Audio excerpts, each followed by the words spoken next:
welcome to Storytime Thursday. Today's story is titled The True Story of the Three Little Pigs. As you listen to today's story, I want you to think about one thing you wonder and one thing you noticed. The True Story of the Three Little Pigs by A. Wolf. As told to John Sieska, illustrated by Lane Smith. Everybody knows the story of the three little pigs, or at least they think they do. But I'll let you in on a little secret. Nobody knows the real story because nobody's ever heard my side of the story. I'm the wolf, Alexander T. Wolf. You can call me Al.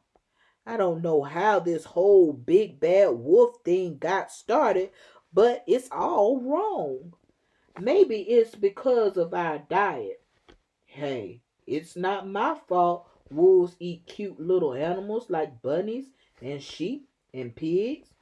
That's just the way we are.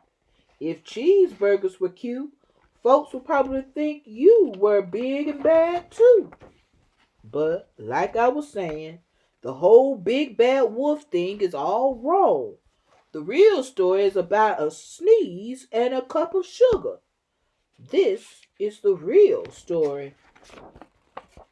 Way back in Once Upon a time I was making a birthday cake for my dear old granny, I had a terrible sneezing cold.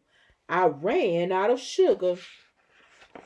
So I walked down the street to ask my neighbor for a cup of sugar. Now, this neighbor was a pig, and he wasn't too bright either. He had built his whole house out of straw. Can you believe it?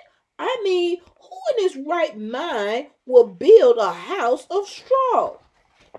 So, of course, the minute I knocked on the door, it fell right in.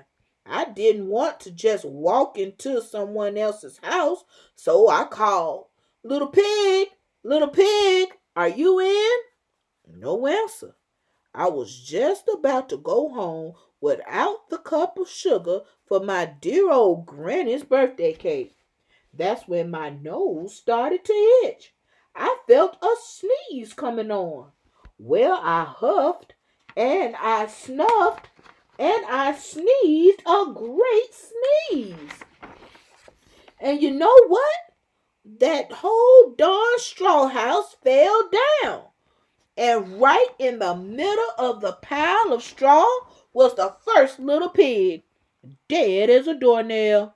He had been home the whole time. It seemed like a shame to leave a perfectly good ham dinner lying there in the straw, so I ate it up. Think of it as a big cheeseburger just lying there. I was feeling a little better, but I still didn't have my cup of sugar. So I went to the next neighbor's house. This neighbor was the first little pig's brother. He was a little smarter, but not much. He had built his house of sticks. I rang the bell on the stick house. Nobody answered. I called, Mr. Pig, are you in? He yelled back, go away, Wolf. You can't come in. I'm shaving the hairs of my chinny chin chin. I had just grabbed the doorknob when I felt another sneeze coming on. I huffed and I snuffed and I tried to cover my mouth, but I sneezed a great sneeze. And you're not going to believe it, but this guy's house fell down just like his brother's. When the dust cleared, there was the second little pig, dead as a doornail. Wolf's honor. Now, you know food will spoil if you just leave it out in the open. So I did the only thing there was to do. I had dinner again. Think of it as a second helping. I was getting awfully full, but my cold was feeling a little better. And I still didn't have that cup of sugar for my dear old granny's birthday cake. So I went to the next house.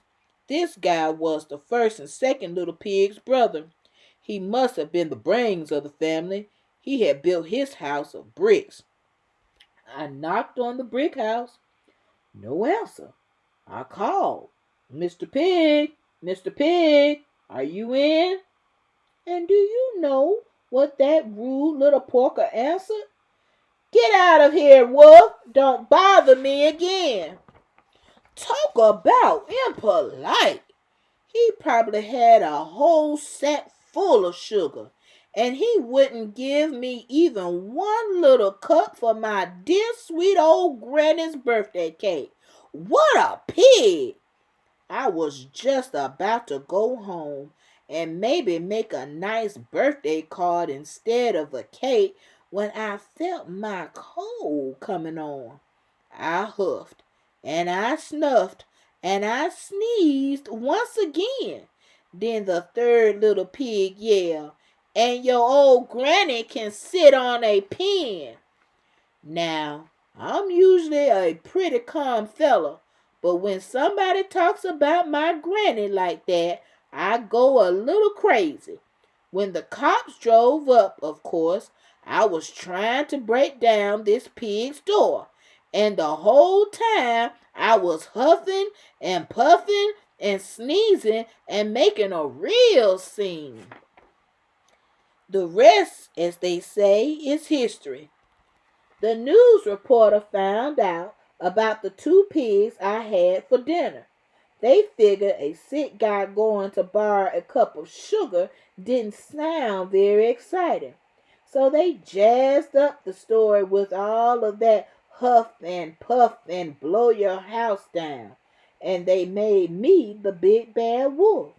That's it. The real story. I was framed.